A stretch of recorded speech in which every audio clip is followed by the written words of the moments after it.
I'm really not a fan of this Twitch jungle though. Oh, it's Twitch jungle, yeah. I mean, ADCs themselves are in such a weak spot right now in the bot lane, and that's with the support. If you put them in the jungle on their own, then Crimson's Warwick is just going to look to punish that so hard. Every single time. He's going to be on him so hard. It's going to be very difficult. He's going to need a lot of protection from his laners while he's in the jungle, because Warwick will look to invade. Warwick will look to take the fight to him where he might be able to win more line. Karma actually gets caught early on, has to burn Flash. Great invade by Kill, I guess. Getting the Flash right out of the Karma straight away. And Crimson Longinus on the Warwick will look to exploit that. When he gets his first gank, Kill about to walk over a ward though. So they are spotted walking into the jungle. They look to... Bear with me, I'm having slight spectator issues. Oh, no problem. I'll just see if I can keep it going. A couple cheeky wards dropped in the blue side of Glendor. But now, Bemba, a little bit caught here, has to pop his flash as well. And 2 flashes popped before 2 minutes starts in the game. And some very, very cheeky invades coming out here. Karma looking to disrupt them. Let them know that she knows they're at the blue buff. But it looks like it's going to be going to Kill. Brand just sticking around, see if he can steal anything. And there is a ward on the blue buff, of Kill. So we might see some vertical jungling going on. Braum walks into lane, and Kog'Maw also walks into lane. Warwick is pretty close by, thinking maybe of a level 2 gank. But nothing as of yet. A level 2 gank mid as well from the Twitch, which we expect. But he's actually just taking the CS, grabbing that gold, trying to turn into that Super Beast, which will take some time. There's some trades going on in the top lane. The brand new Aatrox putting in some work, doing some great damage. And Alice also taking down low in the mid lane. And that top lane wave is stacked. I think one thing that they definitely have over Kill is a lot of CC. A lot of CC on this team. And Alistar on to lock down targets and help this Twitch out. Help this Twitch get the targets that he needs to. And then we see the Aatrox just dip back for a second, but return to lane. And the blue buff stolen by the Twitch, but Warwick does the same on the other side of the map, so it's a fair trade.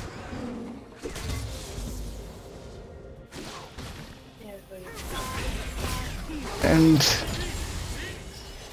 really, neither team grabbing too much. Nothing made of the flashes burn earlier on in the game, so we're waiting on the first couple ganks to see what they do. Now Alistair just hovering around that Twitch, trying to get farmed. And you can see the disparity in CS between Twitch and Warwick is growing. 10 extra CS as he's taking the wave in mid lane as well as some of the jungle. And bot lane, there is quite a disparity in CS as well. Jackal's Kog'Maw up 12 CS on the brand. And then Twitch back in mid, making it difficult for the Swain to do anything on the Alistar, getting CS by himself. Now Warwick ganks mid, gets onto the Alistar, flees him, and then the first one goes down to Kill. The Never Move misses. Twitch is stealthed out, will be able to get away, but a great gank by Crimson Longinus to take down Alistar, who was very low HP. No Sun's burnt for that. It's a very strong showing by Kill. Working around their mid lane, knowing that they'll be able to exploit what is really a weak lane. And Bemba goes in, does some decent damage onto the Ornn, who doesn't trade back that well. But Mateo's Ornn is up 6 CS on the Aatrox. Oh, does a lot of damage. Willing to go for the tower dive, no he won't. Does even more damage, no? Ornn down to less than 200 HP, pops a pot, sits at his tower. But he has to be careful with that level 6. Aatrox level 6 means you can activate that Blood Well and go for the tower dive and he'll be absolutely fine.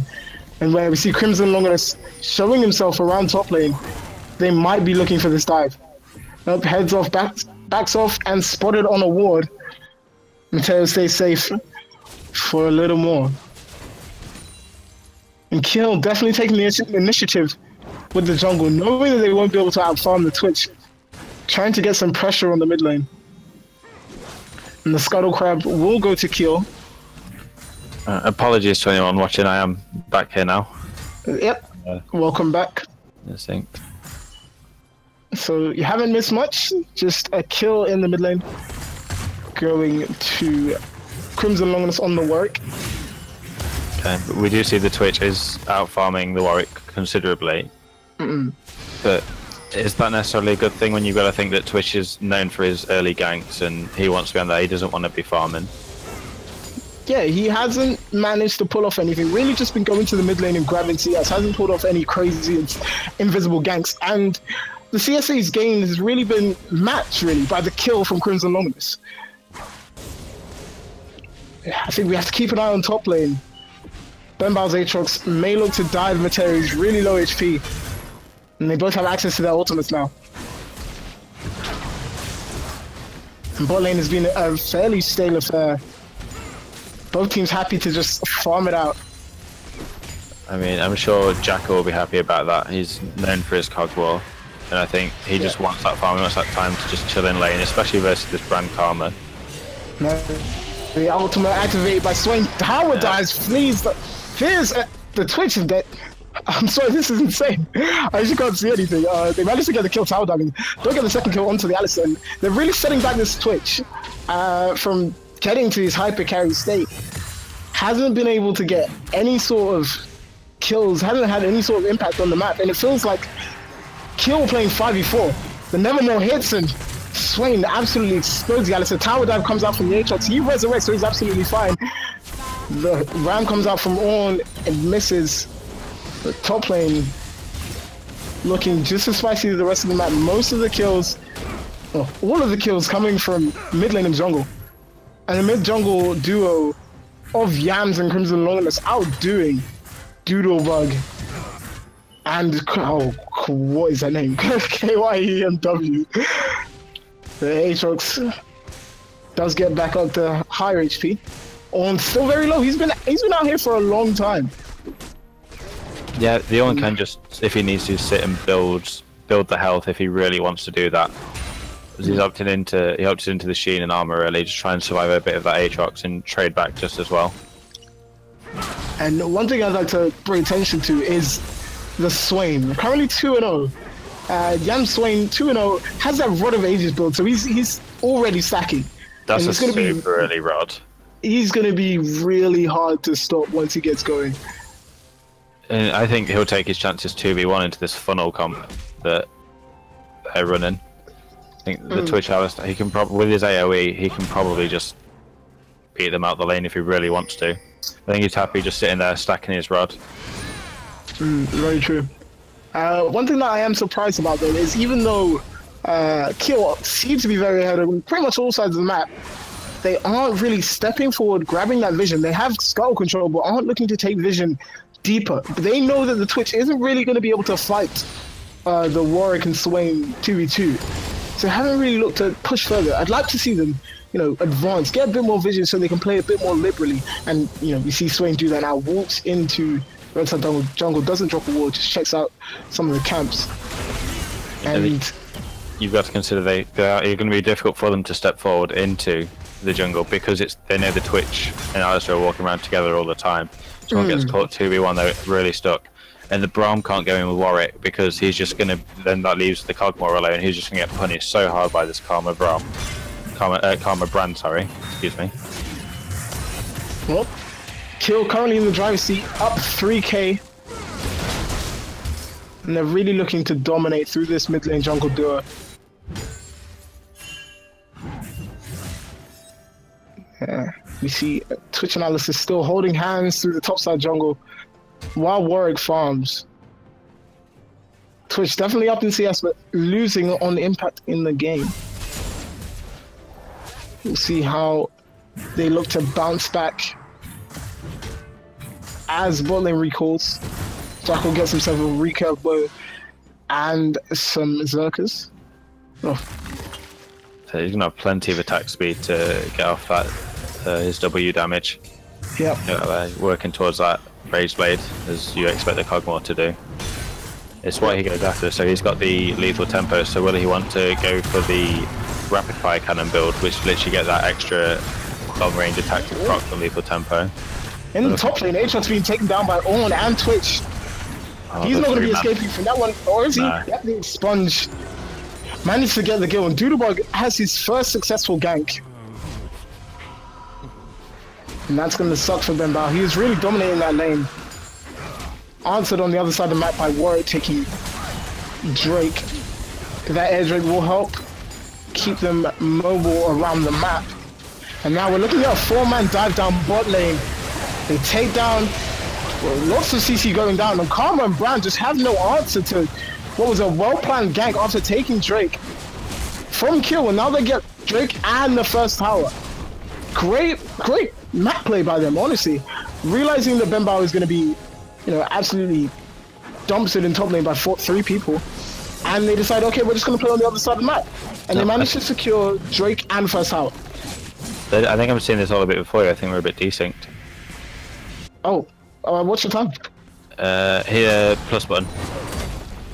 They're making the play in the mid lane now. The Alistar been cut, but he pops the ult, and all these shouts just get melted. Can't do anything about that. Ahead of me. Give me a second. I will try and resolve this. Yam's just sat there soaking up that farm that he can now. Can't step forward.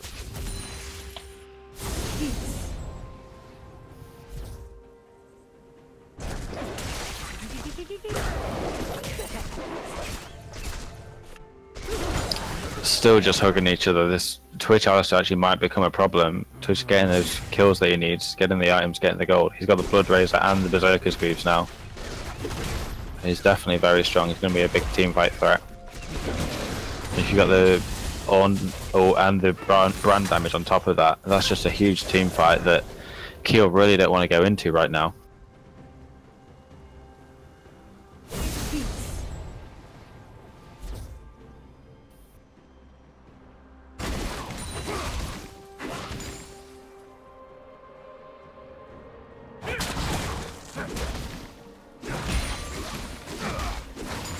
So we had the lane swap now.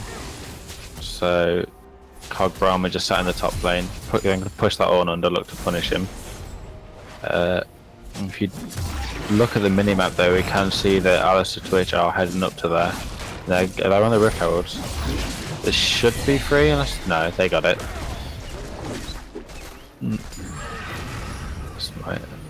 They wouldn't even have vision on there.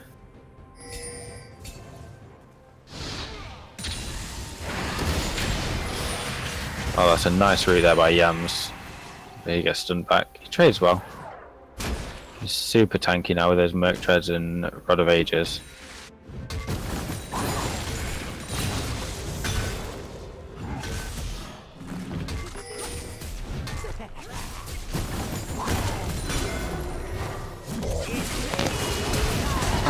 Should be synced up as we have a little skirmish going down in top lane. Jackal takes on the Twitch with that Kog'Maw, and he's just putting out damage. All he's getting got that melted down. They're just getting melted. And now the Alistar will be taken down as well. Karma has a flash to escape. And 3 kills on the Jackal. He's going to snowball like crazy. Yeah, so Keel played that super well. They got that Twitch out of the fight so early.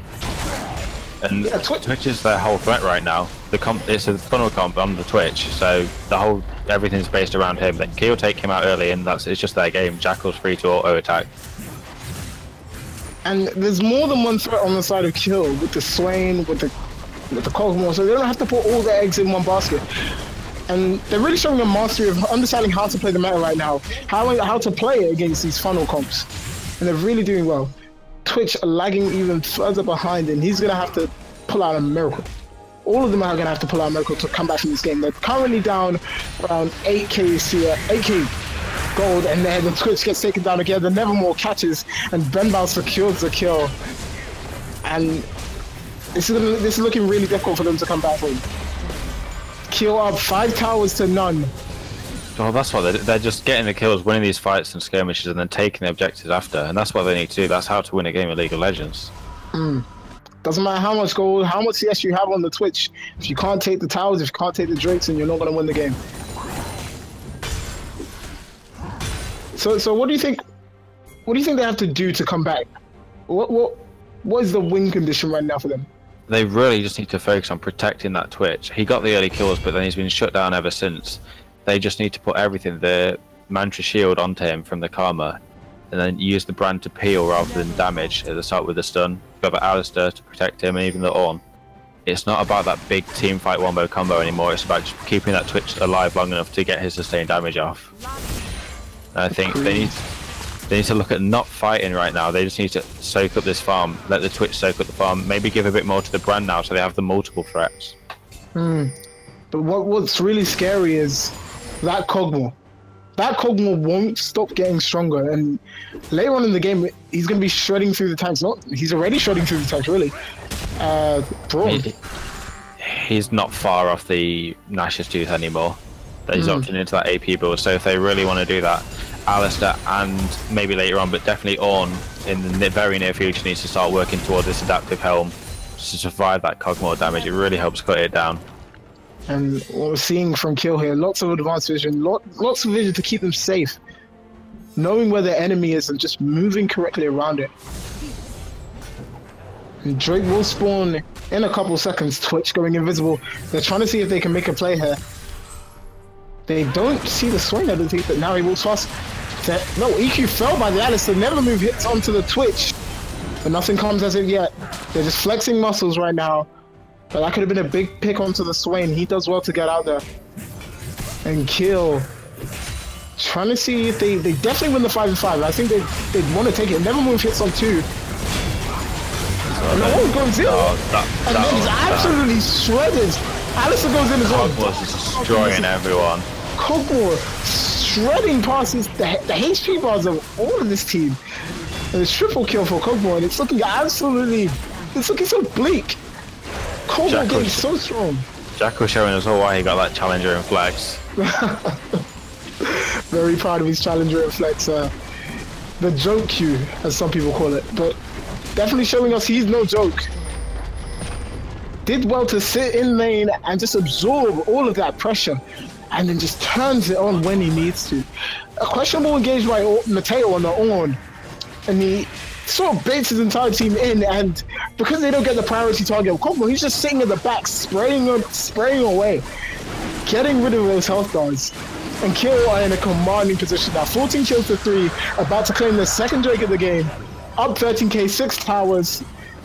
They're going to recall and spend all of the cash on them.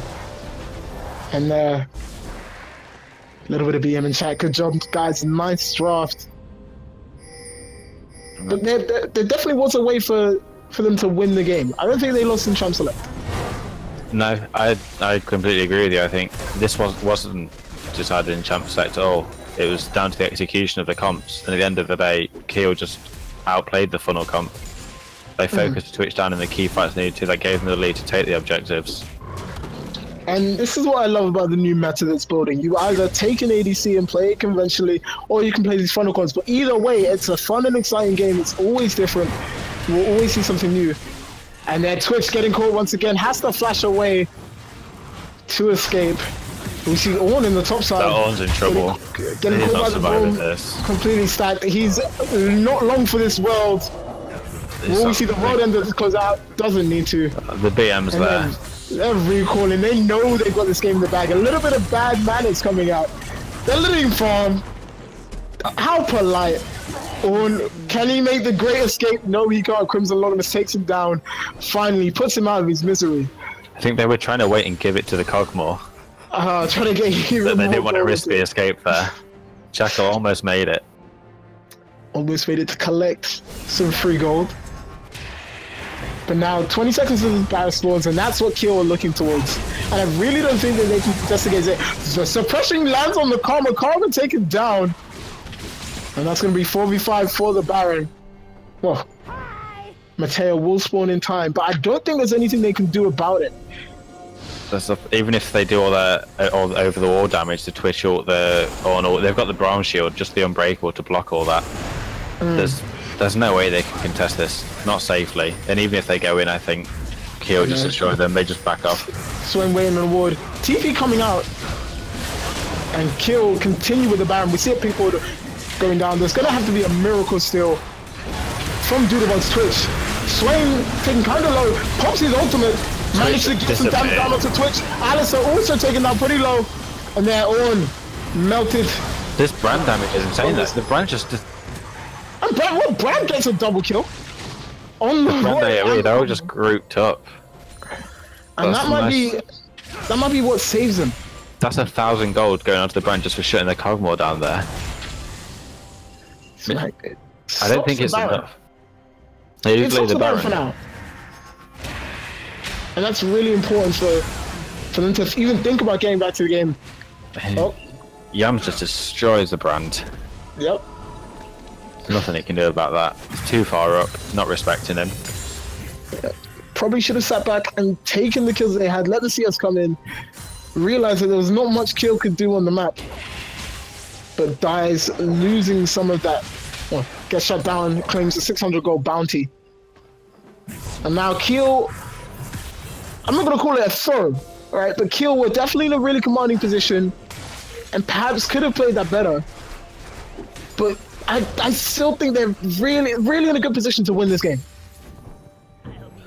I think that one really comes down to Ollie. He was still in the back of the Baron pit whilst they were fighting on the outside. He used the Unbreakable so early, he didn't block anything with it. So the Brand was just free to get all his damage off. The bounces from his ult on everyone. Just hits everyone and blows them up. Ollie shouts maybe should stick to casting. It's not having great performance as of yet. They absolutely shredded. Then Nevermore drags him in for the Kog'Maw to spit on his face. Doesn't matter how much armor you build. This Kog'Maw, sorry, is gonna shred you. And 4v5, the pings go down onto the Baron. Kill don't even bother to clear the walls. They know how they have the pink walls down. Armor's gonna do nothing versus this Kog'Maw. By the time they take this Baron, he's gonna have that death gap. It's gonna do nothing. There is a pink wall down and basically goes down. Baron down to 5,000 HP. Are we gonna see a miracle steal? While Braum pops the ulti to keep the Twitch away. Does the Unbreakable as well. Crimson slices the way. And they're gonna flash over and take down the Twitch. The and the Brand doing crazy damage to the Warwick. So Aatrox's gonna get his revive here. Is it gonna pop? It does, and Kog'Maw comes in for the cleanup. Brand, one of the last alive with the Ornn. Swain continuing to chase. Maybe a little too deep by Swain. Stun lands, knockup lands as well. Swain pops ulti. He's taking a lot of damage. He's going to take a lot. Ornn ulti comes down. Great Zhonya's to block it, and the blocks the W as well. Manages to never move. Can't walk forward to do damage. Pulls the Brand closer. Oh my god. And pops the Ornn as well. Double kill. Great double kill from Yams. We said he was stepping too far up. He knew exactly what he was doing. I'm saying, I was there doubting him. He knew exactly what to do. He knew he had that from the beginning. And the GG well rolled coming out. The kill special. They're looking very confident. 26-6. Up about 20k gold. And they still haven't, Red Team still have not got a single tower in this game. Baron. On so many minions in the mid lane. That's bound to be an inhibitor. We do see a sneaky Twitch coming from the behind. Alistar knocks up the Kog'Maw. Unbreakable comes out and blocks all the damage from the Twitch, and Swain and Kog'Maw simply shred who they want. Kog'Maw taking low but doesn't care. That's disgusting. The Braum pick was so effective into this Twitch, just negates everything he's about. Blocks all of the damage, and really, he can't do anything in that fight. And Jans Swain pops the Twitch. And we'll see Kill take the first game of the New Summer split. 30-6 in commanding fashion. Looking just as strong as they were in the spring split. And yeah. Kill show they have a solid grasp of this meta. Yeah. They opted out of the funneling comp and just said, you know, what we want to play, and he did it very, very well. Jackal absolutely dominating, going 15-1, looking essentially unkillable. Yams as well doing crazy damage, and yeah, Kill just look very strong. They play well as a team. They sit together. They know what they do. They know their win condition, and they play around it. Very well played by Kill.